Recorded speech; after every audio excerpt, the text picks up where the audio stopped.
ইয়ারমুকের যুদ্ধের ঘটনা কেমন ঈমান আনতে হবে মুসলমান। ইয়ারমুকের মধ্যে কাফের বেঈমানের দল 2,40,000 আর মুসলমান মাত্র 40,000 নিয়ে লড়াই করবে। আল্লাহু আকবার। যখন কাফের বেঈমান চিন্তা করলো মুসলমান তো সংখ্যালঘু মাত্র 40,000 আর আমরা 2,40,000, তাদেরকে পিষে দুনিয়া থেকে নিমিষ করে দেব। যখন যুদ্ধ শুরু হয়ে যায়, হযরত সালামা রাদিয়াল্লাহু তাআলা আনহু জমিনের মধ্যে তীরের আঘাতে পড়ে গেছে, অস্ত্রের আঘাতে জমিনের মধ্যে পড়ে গেছে। হযরতে সালামা যখন রওনা করে দিলেন, হযরতে হুযায়ফা রাদিয়াল্লাহু তাআলা আনহু যুদ্ধের নির্দেশন দেখার জন্য একটু মাঠের মধ্যে ঘোরাঘুরি করার পর তখন দেখতে পায় হযরতে সালামা রাদিয়াল্লাহু তাআলা আনহু কেমন ঈমান আনতে হবে তার একটু উদাহরণ দিচ্ছি।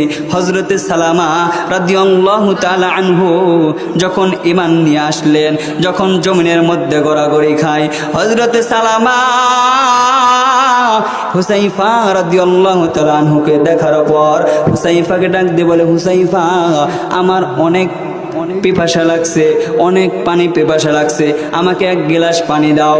হযরত হুযায়ফা রাদিয়াল্লাহু তাআলা আনহু যখন পানির পেয়ালা নিয়ে হাজির হয়ে যায়, হযরত সালামা রাদিয়াল্লাহু তাআলা আনহু যখন পানির পেয়ালাটা ধরতে যাবে, ওই সময় হিশাম ইবনে আস রাদিয়াল্লাহু তাআলা আনহু পানি পানি করে চিৎকার করে, পানি পানি আমাকে পানি দাও, কাফের বেঈমানের আঘাত আর সহ্য করতে পারি না, আমাকে পানি দাও।